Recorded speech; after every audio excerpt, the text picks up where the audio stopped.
Jésus leur répondit, en vérité, je vous le dis, le Fils ne peut rien faire par lui-même, mais seulement ce qu'il voit faire au Père. Et tout ce que le Père fait, le Fils aussi le fait également. Car le Père aime le Fils et lui montre tout ce qu'il fait. Il lui montrera ses œuvres, des œuvres plus grandes que celles-ci, afin que vous soyez dans l'étonnement. Alors Jésus, il dit, en fait, sans connexion, je ne peux rien faire. Je fais ce que je vois le Père faire, tout simplement. Le Père me montre les œuvres qu'il est en train de faire, et moi je les fais. Après, chant 14, on reste un peu dans chant. Chant 14, verset 10. Et là, il parle, Jésus à ses disciples, « Ne crois-tu pas que je suis dans le Père et que le Père est en moi ?» C'est ça la technologie augmentée. Ça va, non. Attends. Salut. Ça glisse.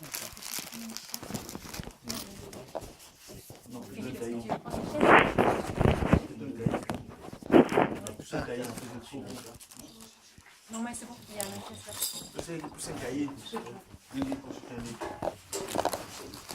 Ça? Ne t'occupe pas d'une béna, continue ta Ah, tu peux continuer à faire rien. Ah, encore. Non, c'est bon, c'est bon. Ça, c'est le poulinage, ça, c'est la technique. On va y arriver, hein. De tourner en carré. Hein? Les empêcheurs de tourner. Ouais. Bon, c'est bon, béna. Comment la vie était facile sans technologie. Ok, verset 10. Ne crois-tu pas que je suis dans le Père et que le Père est en moi? Les paroles que je vous dis ne viennent pas de moi. Le Père qui demeure en moi accomplit ses œuvres. La même chose. Les paroles que je vous dis, ils ne viennent pas par moi, parce que le Père qui demeure en moi accomplit ses œuvres. En fait, on revient à un flux permanent. C'est pas le Père qui a accompli ses œuvres et je le reproduis, mais le Père accomplit ses œuvres et moi je vous parle. Et c'est une connexion permanente que Jésus avait avec son Père et dans cette connexion, il a accompli ce qu'il était en train de faire. Après, on va vers le verset 20 dans le même chapitre. 14, 20. En ce jour-là, vous connaîtrez que moi, je suis en mon Père, vous en moi et moi en vous. Verset 26. Mais le consolateur, non, il change de... Là, c'est le Père qui est dans le Fils, ou qui communique avec le Fils. Et le verset 26, mais le consolateur, le Saint-Esprit, que le Père enverra en mon nom, c'est lui qui vous enseignera de toutes choses et vous rappellera tout ce que moi je vous ai dit. Le verset, qu'est-ce qu'on peut encore travailler? Le verset 16, chapitre 16, le verset 13. Quand il sera venu, lui, l'Esprit de vérité, il vous conduira dans toute la vérité, car les paroles ne viendront pas de lui-même, mais il parlera de tout ce qu'il aura entendu et vous annoncera les choses à venir. En quelque sorte, il y a, prenez le triangle connu de la Trinité, il y a comme un flux en permanence d'informations qui passe. Et c'est bizarre parce que Dieu en même temps est un. Alors c'est comme il parle à soi-même. C'est un peu schizophrène. C'est comme aujourd'hui, quelqu'un marche dans la rue, il a un téléphone portable, une oreillette. Vous avez déjà vu beaucoup de fois, là, les gens qui n'ont pas le téléphone ici, mais ils ont l'oreillette là, ils parlent dans la rue. Ils marchent, ils parlent. Ah oui, une oreille. Et ils font souvent des gestes encore, parce qu'ils ne se rendent pas compte qu'en fait, ils n'ont personne face à eux, mais ils font les gestes pour parler. C'est quelquefois très marrant. Ou dans la voiture, quand tous est dans les queues. Et les gens, ils parlent, ils font des gestes, qu'est-ce qu'il fait là? Pourquoi il parle au téléphone? Mais quelquefois, Dieu est ça. Dieu, il communique tout le temps. Et je ne sais pas comment ben, on ne sait pas comment ça fonctionne vraiment, parce que Dieu est un et en même temps il est trois. Et le Père fait ses œuvres, le Fils le reçoit et il en parle. Et il le fait aussi. Et le Père envoie le Saint-Esprit qui parle et qui rappelle de ce que Jésus a. Et comme ça tourne tout le temps. C'est un réseau Wi-Fi. Et je crois que l'œuvre du Saint-Esprit est tout simplement maintenant, ou pour nous maintenant, comment dire, notre job en quelque sorte est de nous connecter à cette réseau. En quelque sorte, c'est tout simple, mais c'est très compliqué. C'est les deux en même temps. Notre job, c'est d'être connecté à cette réseau pour que nous puissions faire les mêmes œuvres. Et c'est le plan de Dieu que nous en soyons connectés. D'abord, bien sûr qu'on est connectés, et là, il y a cette multiconnexion qui doit rentrer en jeu. On est connecté avec Dieu, et on a le même accès à cet réseau. Pas Orange ni Bouygues, on ne sait pas lequel marche mieux, mais à cet réseau qui marche partout dans le monde entier. On est connecté à cette réseau, mais en même temps, on est connecté les uns aux autres. Il y a cette connexion-là, il y a cette connexion les uns vers les autres, et je crois qu'il y a une troisième connexion, et cette troisième connexion, c'est vers le monde. Et d'une certaine façon, je crois qu'il y a une connexion vers la nature. Parce que tout ça est connecté. Et maintenant, n'ayez pas peur, je ne vais pas rentrer dans une religion d'adoration d'arbres, mais je crois qu'il y a dans le message du salut et dans cette connectivité avec ce qui est Dieu, il y a aussi une approche vers la nature. Et Jésus, il avait cette approche-là. Il pouvait dire à un arbre de porter du fruit ou de sécher. Il a menacé la tempête. Il était sur un âne. Il était sur un âne. Oui, il marchait sur l'eau. La nature était quelque chose qui était en quelque sorte présent dans la vie de Jésus. Mais bon, je ne vais pas me trop lancer aujourd'hui sur ce sujet-là, mais je crois qu'il y a quelque chose de prophétique là-dedans aussi. Pour nous dans l'avenir, surtout parce que ça va devenir un sujet majeur dans notre société. On voit déjà aujourd'hui le réchauffement climatique, etc. va devenir un des grands sujets de l'humanité dans les 30-40 années à venir.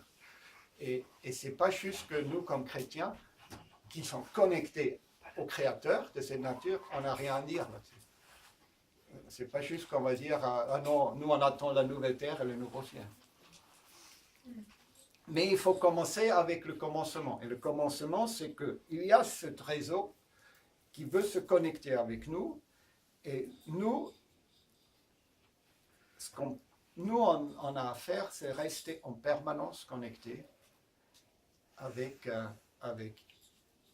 d'abord avec Dieu et après avec les uns les autres. Maintenant, comment on fait ça? Quelle est la connexion? Où on la trouve, la connexion?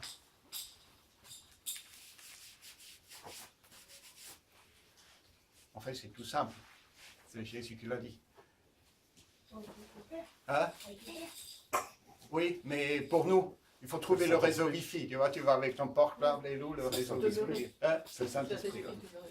Notre connexion, c'est le Saint-Esprit. En fait, quelquefois, on se pose beaucoup de questions. À qui je m'adresse? Est-ce que je m'adresse au Saint-Esprit? Est-ce que je m'adresse au Père? Est-ce que je m'adresse au Fils? J'ai une meilleure relation avec Jésus qu'avec le Père.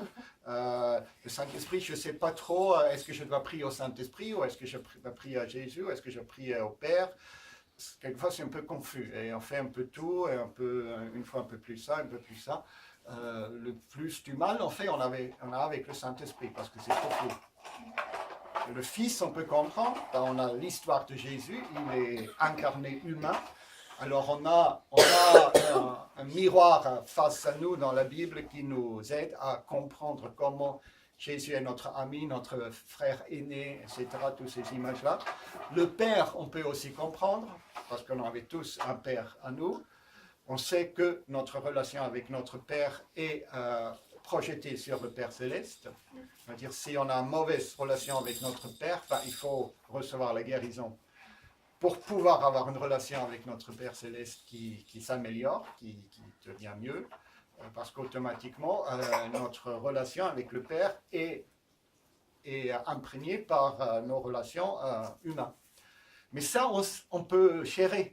Ça, c'est quelque chose qu'on peut chérir parce que, en quelque sorte, Dieu, par ces deux mots, Fils et Père, il s'est incarné. Il s'est incarné dans notre monde. Et nous, on peut construire une relation parce qu'on a ces deux incarnations. Si Dieu sera qu'une puissance mystique extra-univers, pour nous, ce sera impossible de s'incarner ou de créer une relation. C'est qu'il y a un Dieu. On verra après notre mort comment il est, mais il aurait trop de distance. Mais avec Jésus, le Fils, le frère aîné et le Père, malgré toutes les complications qu'on peut avoir dans ces relations-là, face à un père abusif ou un père absent ou tout ça qu'on a pu vécu dans notre vie, on a l'incarnation. Alors on peut créer une relation avec le Fils et le Père. Mais le Saint-Esprit, on n'a pas d'incarnation. C'est quoi? C'est le vent, c'est une puissance, c'est tremblement, c'est chaleur. On n'a pas d'incarnation. Salut Pierre. Salut. C'est difficile de créer une relation avec le Saint-Esprit. On peut essayer de prier à lui, mais franchement, on le fait très peu parce qu'on n'a pas de face en face avec le Saint-Esprit. Ou est-ce que vous avez un? Mais moi, j'ai du mal à trouver une face à face avec le Saint-Esprit. Comment vous vivez ça?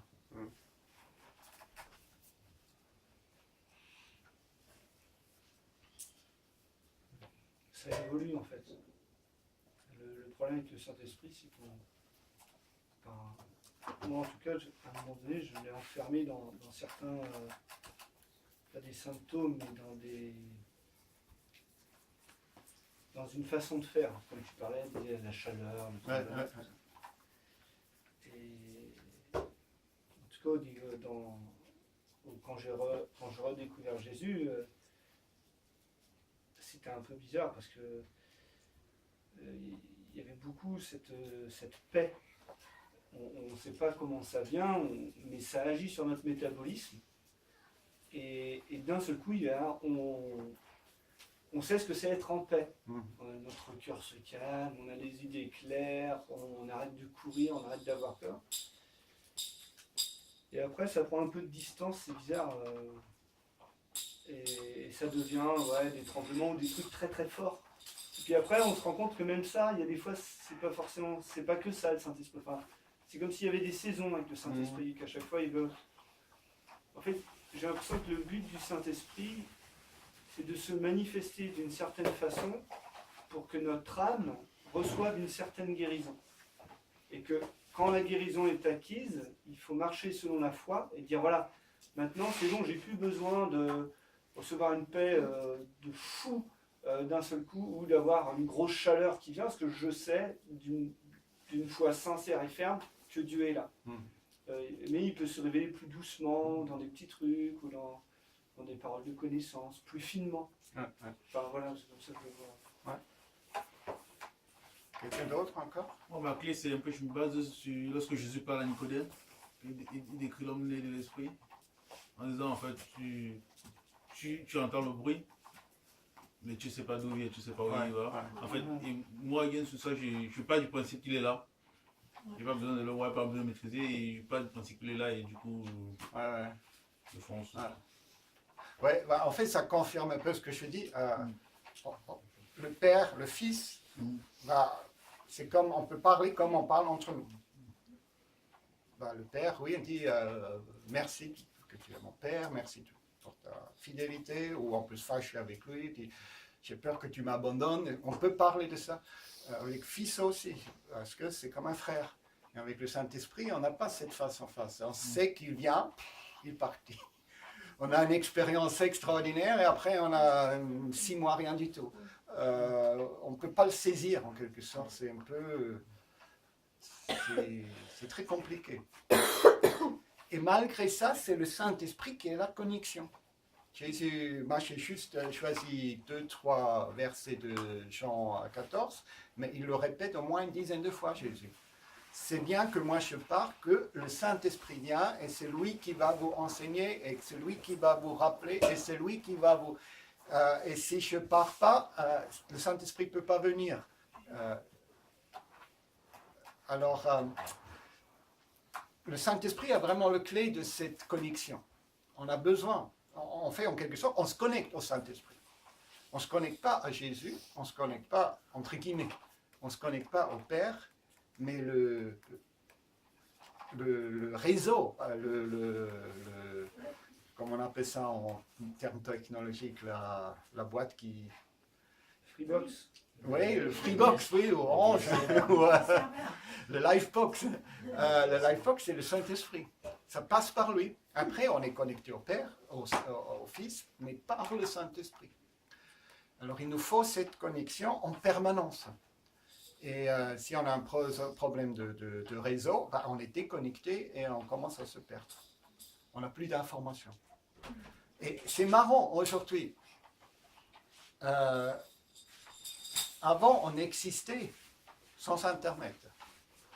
Aujourd'hui, comme entreprise en tout cas, mais aussi comme personne privée, si vous n'avez plus d'Internet, si vous n'avez plus de connexion, vous êtes perdu. C'est pas vrai? On est totalement perdu.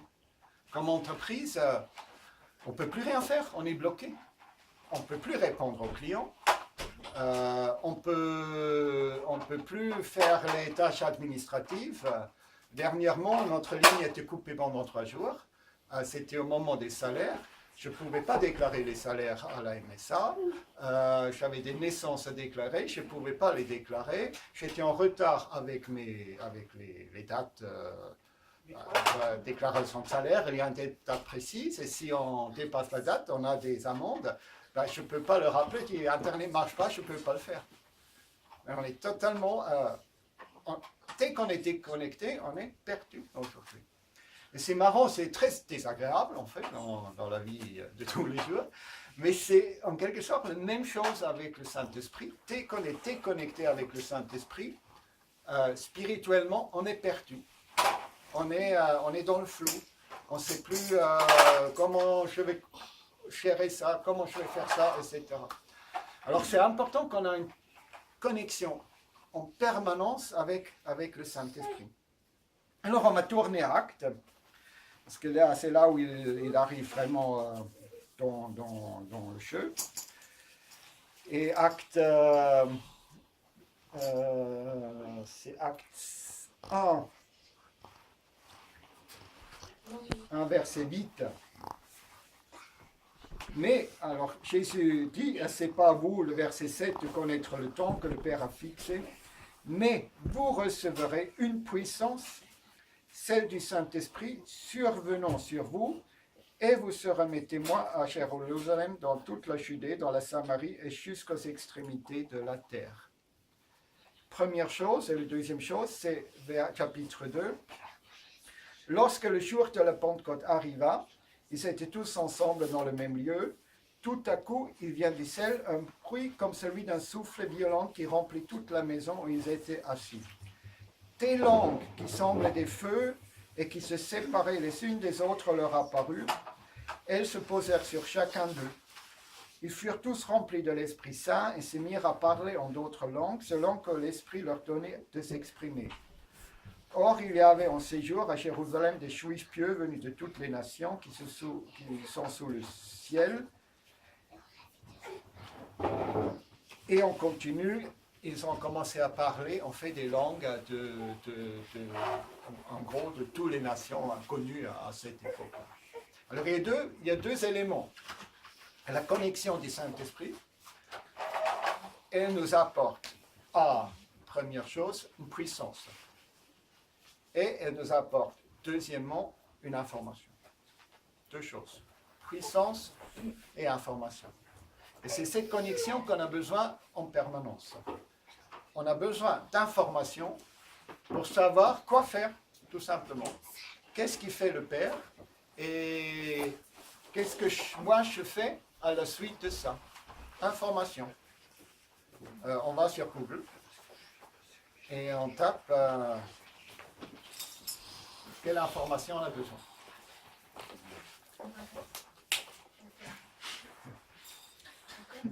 Tu peux être devant, ça fera un visage plus joli. Et le deuxième élément qui vient par cette connexion, c'est la puissance. On a encore un peu de mal dans nos connexions Internet aujourd'hui de transférer une puissance parce qu'on transfère l'information. Mais je crois qu'on va arriver à un moment donné où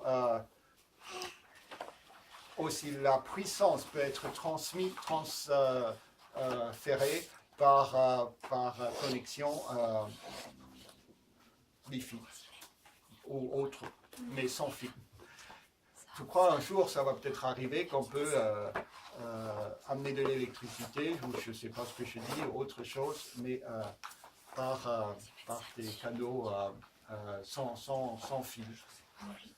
Possible, c'est sûrement possible. Bon, on a des lasers, ça existe déjà. Un laser est très très puissant. Mais il y a dans la connexion avec le Saint-Esprit, il y a ces deux éléments, puissance et information. Il parlait en langue, là il ne parlait pas en une langue secrète, mais il parlait dans une langue de tous ceux qui étaient présents à Jérusalem. Alors ils ont transmis une information venant du Père, ils ne savaient pas ce qu'il disait, mais ils ont transmis une information venant du ciel vers les nations. Et en même temps, ils ont reçu la puissance du Saint-Esprit qui s'est manifestée du fait que Pierre, après, qui était un lâche avant la crucifixion, il se levait devant tout le monde et il a prêché l'évangile, il a guéri les malades. Il y a la puissance et l'information qui ont transféré par cette connexion. Alors on va parler un peu de cette connexion parce qu'il nous faut un mot de passe. Sans mot de passe, il n'y a rien qui se passe. Vous avez la connexion, vous avez votre ordinateur ou votre portable, mais entre le mot de passe. J'ai oublié le mot de passe. Sans mot de passe, il n'y a rien qui se passe. Alors on va juste vite traverser un peu Actes des Apôtres pour lire un peu les différents moments où le Saint-Esprit est venu sur les gens à cette époque-là. On a déjà lu Acte 2, on va lire Acte 10, c'est le prochain. On saute un qu'on va revenir à la fin, 45. Là, c'est la conversion de Corneille, qui était romain, qui n'était pas juif, mais qui faisait des bonnes œuvres, qui avait un rêve, qui appelait Pierre, viens dans ma maison, etc. Et c'est là où Pierre avait ce rêve, il dit non, je ne touche pas à ce qui est impur, etc. Après, il a quand même obéi à la voix de Dieu, et comme verset 44, comme Pierre prononçait encore ces mots dans la maison de Corneille, le Saint-Esprit descendu sur tous ceux qui écoutaient la parole. Alors on ne sait pas comment le Saint-Esprit est descendu sur tous ceux. C'est pas marqué, ni chaleur, ni bruit, ni... On ne sait pas. Juste, il a marqué le Saint-Esprit descendu sur tous ceux qui écoutaient les paroles. Tous les croyants circoncis, les Juifs qui étaient venus avec Pierre. Marie, est-ce que la porte est ouverte là? Elle avait été ouverte. Non, je suis senti un peu. Venus avec Pierre furent étonnés de ce que le don du Saint-Esprit soit aussi répandu sur les païens, car ils les entendaient parler en langue et exalter Dieu. Alors le seul élément qui est mentionné comme signe que le Saint-Esprit est descendu sur eux, c'est le fait qu'ils les ont entendus parler en langue et exalter, louer Dieu. On passe à Acte 19. Verset, Acte 19. Apprenez crayon.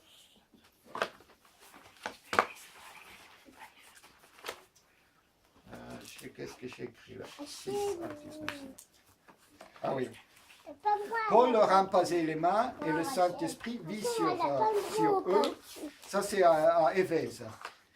Et Éphèse, ils ont déjà accepté en quelque sorte Jésus, mais seulement il y avait quelques disciples de Jean le disciple, Jean Baptiste. Ouais. Il y avait des disciples de Jean-Baptiste aussi qui sont partis prêcher un peu partout. Et ils ont accepté Jésus, mais ils ont reçu que le baptême de Jean. C'était un peu le gros n'importe quoi. Dans les premières 300 ans de l'Église, c'était vraiment le chaos. Ça prêchait dans tous les sens et il n'y avait rien de vraiment structuré encore. Mais bon, l'évangile s'est quand même répandu à cette époque d'une façon hallucinante. Mais eux, ils ont quand même eu le baptême de Jean. Et maintenant, mes lunettes sont cassées. Voilà. Et verset 6, verset 5, sur ces paroles, ils furent baptisés au nom du Seigneur Jésus, deuxième baptême. Et pour leur imposer les mains, et le Saint-Esprit vint sur eux, ils se mirent à parler en langue et à prophétiser. Alors là, on a encore deux éléments. Le premier, c'est parler en langue. C'est le même qu'on a eu tout à l'heure. Et là, ils ont prophétisé. Tout à l'heure, c'était louange. Là, c'est prophétie. Alors, on a les trois éléments où le Saint-Esprit est descendu sur les gens à l'époque de l'Acte. Et chaque fois, dans ces trois, il y a le parler en langue qui vient comme élément commun. Le parler en langue, après, déclenche autre chose. Louange. Acte 2, évangélisation. Acte 10, louange. Et acte 19, prophétie. Mais on a l'impression que le déclencheur est toujours la parler en langue. Après, on a un quatrième exemple dans l'acte, et ça, c'est quand... et ça, je vous ai parlé la dernière fois au culte en commun, alors on va le pas reprendre. Quand Pierre et Jean, je crois, sont allés dans le village où Philippe est allé prêcher l'évangile déjà. Philippe était là, il a prêché l'évangile. Il y avait Simon, le sorcier, vous vous rappelez de cette histoire, qui était impressionné par la puissance de Philippe, par les miracles, les guérisons, tout ce qui s'est passé à ce moment-là. Alors ils ont vu vraiment la puissance du Saint-Esprit manifestée. Après, il y a Pierre et Jean qui viennent pour voir ce qui se passe. Et ils disent, ok, mais ils n'ont pas encore reçu le Saint-Esprit. Alors il a prié pour eux, ils ont reçu le Saint-Esprit. Et là, il n'y a pas mentionné qu'ils parlent en langue. C'est le seul moment où ce n'est pas mentionné. Mais Simon le sorcier, il est tellement impressionné par le fait qu'il impose les mains et que le Saint-Esprit descend sur eux, qu'il leur propose de l'argent pour avoir le même pouvoir. Mais il a vu avec Philippe, quelques jours avant déjà, les guérisons. Il a vu les démons qui sont partis. Il a vu tout ce que nous, on souhaiterait voir beaucoup plus. Il a vu tout ça. Alors, il y a un élément supplémentaire qui est arrivé quand Pierre et Jean ont prié pour ces disciples-là et le Saint-Esprit est descendu. On ne sait pas quel est cet élément, mais ça sera assez logique de supposer que c'est aussi le parler en langue. Parce qu'ils ont eu tous les miracles. Alors, qu'est-ce qui peut autre que les miracles que Simon a tellement envie d'avoir pour qu'il est prêt à y payer pour ça? Alors, je crois, et on va rester un instant encore là-dessus, je crois que le parler en langue est vraiment le mot de passe pour la connexion. C'est le mot de passe. Pour que on peut rester en permanence en connexion. Et c'est bizarre, mais il y a comme avec le parler en langue, on ouvre une voie, ou on ouvre une porte, on ouvre une connexion. Ce n'est pas le parler en langue en soi-même qui est quelque chose de sorcier, mais c'est comme la connexion entre deux voies de communication. Et ce que Caro a dit tout à l'heure, en fait, c'est frappant. Tu avais un parler en langue fort et ça crée tu ne sais pas quoi, mais ça crée quelque chose. Et il y a une communication qui s'installe, mais que nous, on ne contrôle pas. Mais la communication est là, et après, il y a un résultat. Il y a 4 exemples. Dans les 3 exemples dans l'acte, il y a résultat de parler en langue, évangélisation, louange et prophétie. Alors, dès que le parler en langue a commencé, il y avait après une action qui s'est développée. Alors, revenons un peu à Paul.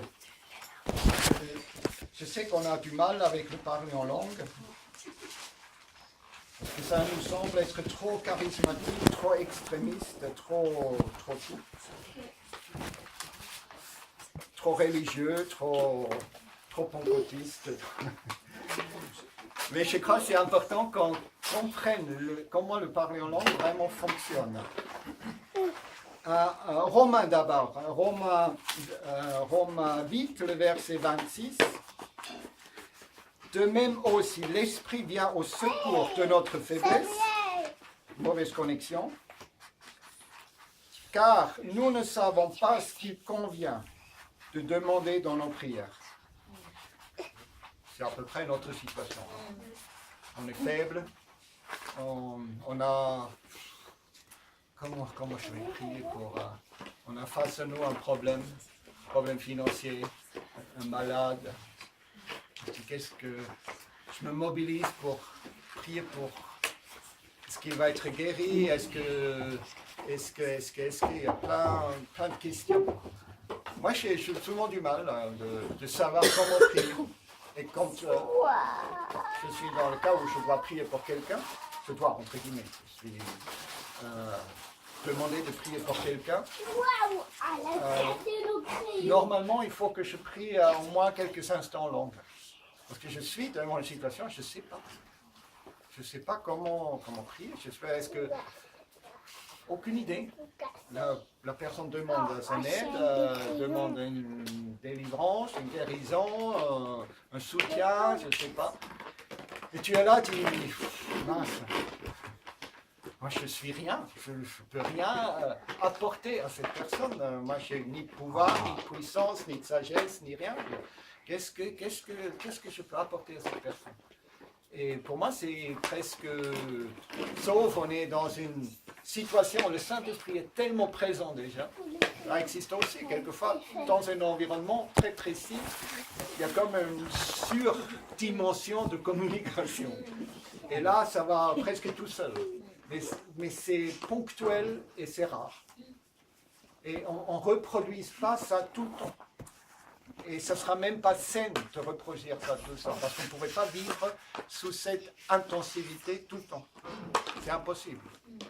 Maintenant, je crois que les psychologues pourraient mieux répondre à ça, mais on avait des moments dans l'histoire aussi, notre récente histoire, on avait des temps où l'intensité du Saint-Esprit était tellement, on ne pouvait pas l'expliquer. Comme la dernière grand mouvement, c'était le mouvement de Toronto. Vous connaissez un peu tous ça, non? Ça vous dit rien?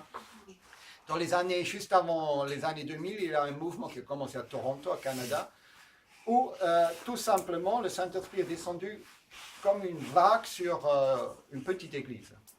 Et les gens, ils ont commencé à manifester dans tous les sens, tomber, etc. etc. Alors, ça s'est répandu très vite dans le milieu évangélique.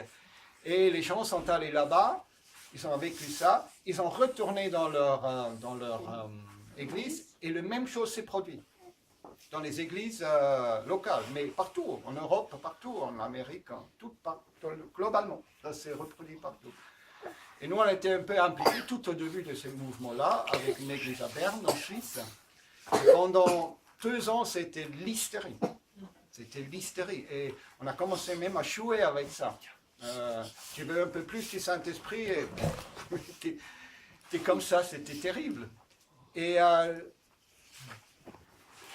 après un certain temps, ça s'est calmé. C'est comme si ça s'arrêtait. Et ce qui est intéressant, c'est que des églises qui ont vécu ça très intensivement, ils en rentrent en dépression. Après. Parce que c'était plus là. Ils rentrent en dépression, c'était plus là après. Et on avait même en conférence en Allemagne, je me rappelle, comment gérer le traumatisme post-Toronto pour les églises, parce qu'ils ont vécu une telle intensivité de présence de Dieu, de guérison, de manifestation surtout. Les gens font tout et n'importe quoi, c'était surtout n'importe quoi. Et après 1 an, 2 ans, c'est parti, le vent vient, et après il est parti. Et les gens étaient là, ils disent, mince, qu'est-ce qu'on a fait? Pourquoi c'est parti? Où on a péché? Oui, culpabilité est revenue. Ouais. Et c'était terrible. Et il y a des églises, notre église la plus proche au Danemark, les leaders, ils n'ont pas voulu arrêter, ils ont continué dans ce sens-là. L'église aujourd'hui n'existe plus. Les gens, ils étaient épuisés. Et petit à petit, ils ont quitté l'église. Parce qu'ils ne pouvaient pas, dimanche après dimanche, être baignés dans le Saint-Esprit. Avec des émotions très très fortes. C'était impossible. C'est comme une drogue, oui. Et les gens, ils ont quitté l'église, petit à petit, elle s'est vidée, elle est morte. Elle n'existe plus. Pourquoi? Parce que c'est une telle intensité que ça peut être très bénéfique ponctuellement, mais on ne peut pas vivre comme ça tout le temps. Émotionnellement, je crois que ce n'est pas possible. Et là, tu pourrais sûrement me dire Mais à l'époque, à Berne, où c'était très intense, et les manifestations étaient bizarres, mais des trucs vraiment bizarres, quelquefois. C'était pareil quand l'église pentecôtiste à Sora Street, dans le début du XXe siècle, a commencé. C'était aussi des manifestations très bizarres. Et à la PEC, on avait un des leaders de cette église, il était psychiatre. Et il a dit, moi j'ai les mêmes manifestations dans l'hôpital psychiatrique.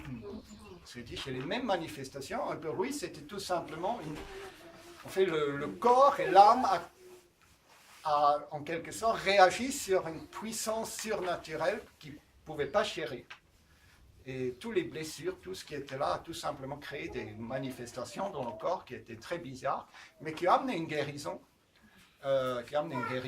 Inconstatablement, mais à long terme, ça ne va pas. C'est ponctuel. Et pourquoi je vous dis là, j'ai perdu le fil. Oui. Ah oui, c'est la faiblesse. Oui. C'est des moments comme ça où c'est très facile à prier, parce que c'est comme, ça passe comme ça. Mais dans la majorité de notre temps, on est dans la faiblesse. On ne sait pas. Tu es devant quelqu'un, ou tu es devant une situation dans ta famille et tu ne sais pas comment prier. Et là, Paul dans Romains, il dit de même aussi, l'Esprit vient au secours de notre faiblesse car nous ne savons pas ce qu'il convient de demander dans nos prières. Mais l'Esprit lui-même intercède par des soupirs inexprimables. Alors, par des soupirs inexprimables, qui a déjà pensé que parler en langue, c'est vraiment quelque chose d'inexprimable. Des soupirs inexprimables.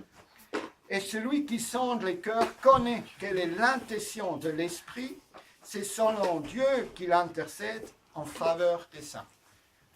Et celui qui connaît le cœur,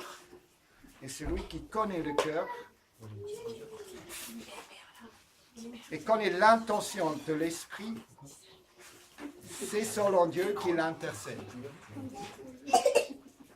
Alors en quelque sorte, là, c'est pas mentionné que c'est parlé en langue, mais c'est clairement dit qu'il y a des soupirs inexprimables, mais qui amènent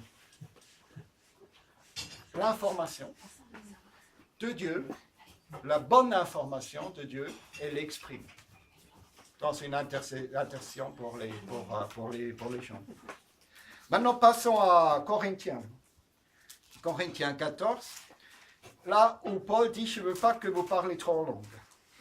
Le premier. 1 Corinthiens 14, 14, oui. En fait, ces versets-là sont souvent utilisés pour décrédibiliter le parler en langue. Parce qu'on dit c'est mieux On est débile. de ne pas parler en langue parce que c'est mieux de prophétiser et de au moins interpréter ce qui est dit de parler en langue. Ce qui est vrai, bien sûr, dans le contexte où Paul écrit cette lettre. Parce que cette lettre est écrite dans le contexte de l'ordre du culte. Ça, il faut très bien voir. Il corrige les Corinthiens parce que leur culte était plus ou moins, je ne dirais pas une orgie, mais ça s'approchait. C'était vraiment le gros n'importe quoi. Ils étaient bourrés, tout simplement. Pour le dire comme ça, ils étaient bourrés. C'est bourré du... Voilà. Ah, de Pas du Saint-Esprit. Ils étaient bourrés parce que leur culte, c'était pas comme chez nous, c'était une agape. C'est-à-dire ils ont mangé et bu ensemble.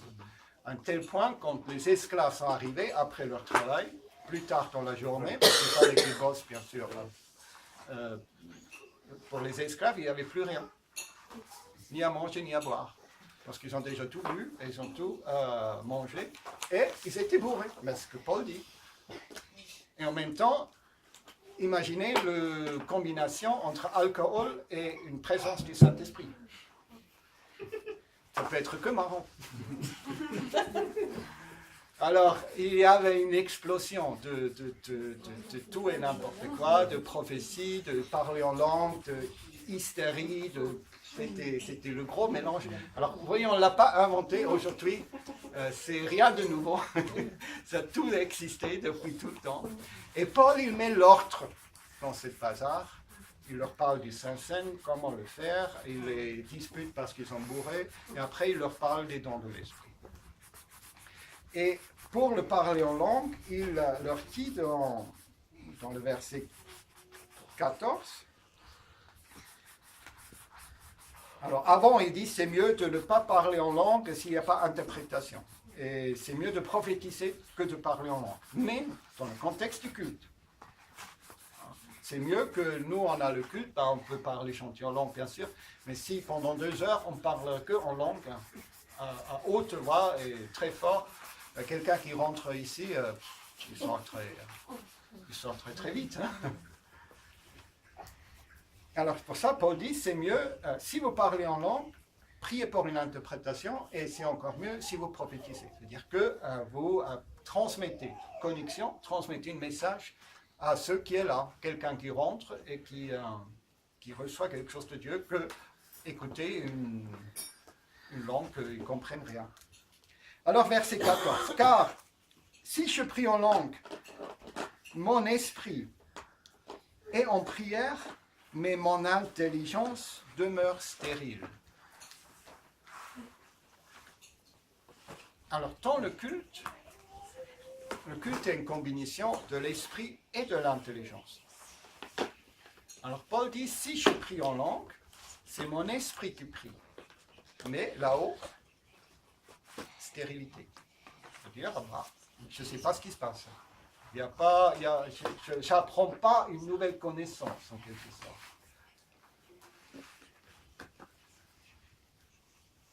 Que faire donc? Alors, je prie aussi par l'esprit, mais allez vers le verset 17.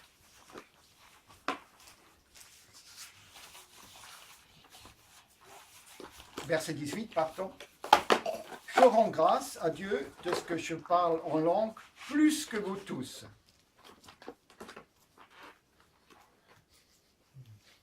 Alors, Tungot, il dit, c'est mieux de ne pas parler en langue dans le cadre du culte.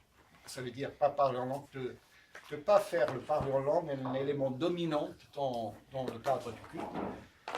Mais après, il dit, mais je rends grâce que je parle plus en langue que vous tous. Et ça nous ramène à une autre chose où Paul a dit, en fait, je prie sans cesse. Je prie sans cesse pour vous. Où il nous encourage à prier sans cesse. Comment vous priez sans cesse? Non, on ne fait pas. Hein? On ne fait pas. On ne fait pas, non? Je sais, c'est une façon juste de parler à Dieu. Dans notre tête, Oui, mais franchement, oui. Mais je crois que c'est impossible de faire par nous-mêmes. Déjà, l'effort de prier sans cesse, intelligemment, c'est énorme.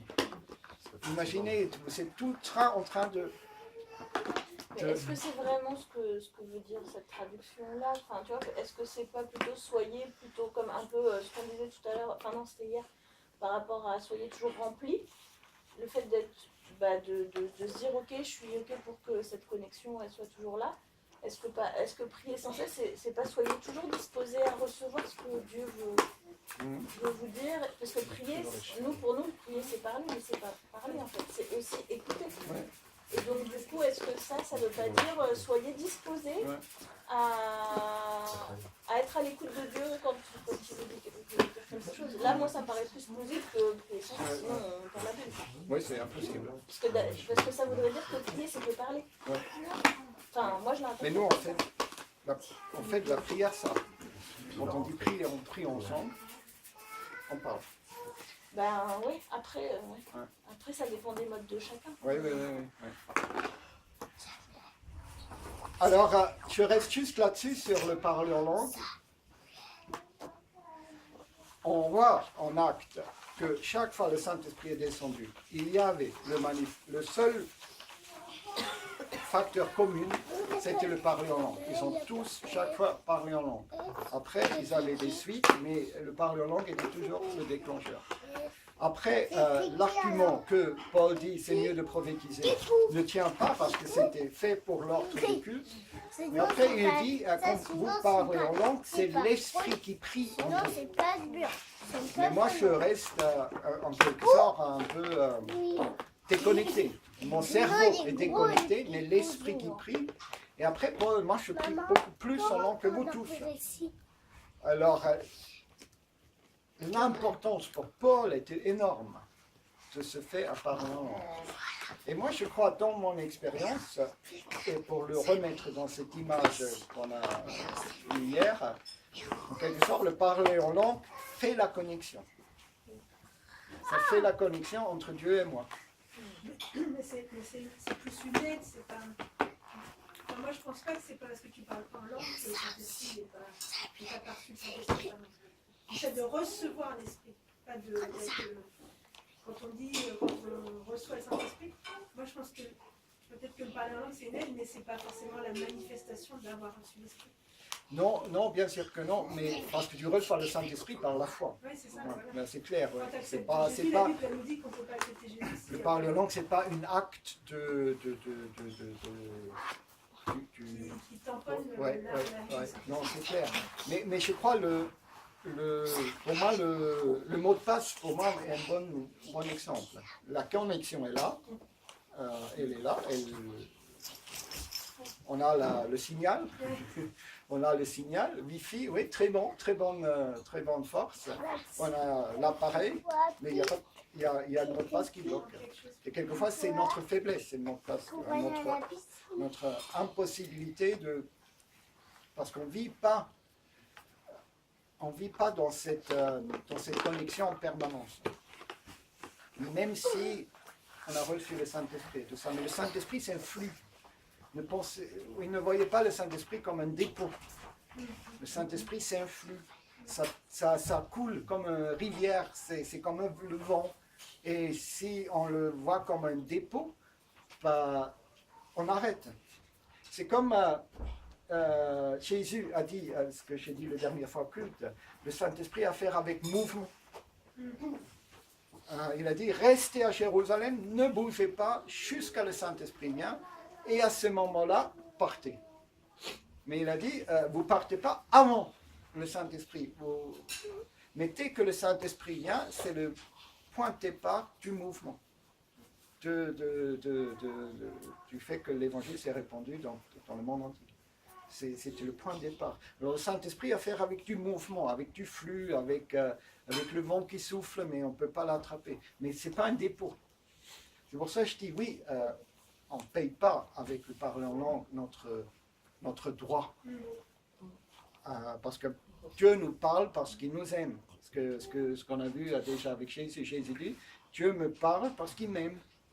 C'est la même chose, Dieu nous parle parce qu'il nous aime, on est l'objet de sa grâce, on a eu tout à l'heure. Mais le mot de passe nous manque. C'est comme connecter un monde spirituel à un monde charnel. Et il faut connecter ces deux mondes. Moi, quand je suis dans ma faiblesse, je suis dans ma faiblesse charnelle, je n'ai pas de solution, je ne sais pas comment régler ce problème. Et dès que je commençais à parler en langue, automatiquement, il y a comme une ouverture qui se fait. C'est comme la connexion commence à fonctionner. Et tout à coup, dans mon intelligence, je ne sais pas comment, de quelle façon, mais dans mon intelligence, je commence à avoir une impression de quelle façon il faut que je prie pour cette personne. Tout d'un coup, il y a juste quelque chose, quelquefois une image, quelquefois juste une idée, quelquefois quelque chose qui m'impressionne dans mon cerveau et je commence à comprendre que peut-être c'est ça la direction que Dieu veut aller. Et là, après, connexion est là. C'est pour ça que je crois qu'il faut qu'on crée, et il y a quelle heure là? Bon, j'ai encore 15 minutes. Il faut qu'on crée, nous tous, cette raison bifi, spirituelle. Et c'est le parler en langue, ce n'est pas la seule chose. Mais le parler en langue, c'est le mot de passe, c'est tout simplement. Avec ça, on peut ouvrir le réseau. On peut créer la connexion. Ce n'est pas l'information nécessairement encore.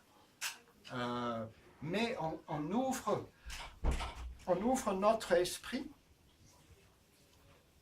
et on le connecte au Saint-Esprit. Et c'est pas pour rien que chaque fois que le Saint-Esprit est descendu dans Actes des Apôtres, c'était toujours le parlant qui est mentionné. Toujours. Pourquoi pas tremblement? On n'entend rien de ça. Quand nous, on entend aujourd'hui les témoignages des gens qui sont baptisés dans le Saint-Esprit, c'est souvent, ils tombent, ils tremblent, ils ont une chaleur, ils ont des trucs comme ça. Mais dans l'acte, c'est le parler en langue qui est là. Tout le temps. Alors, je vous lance tout simplement cet encouragement.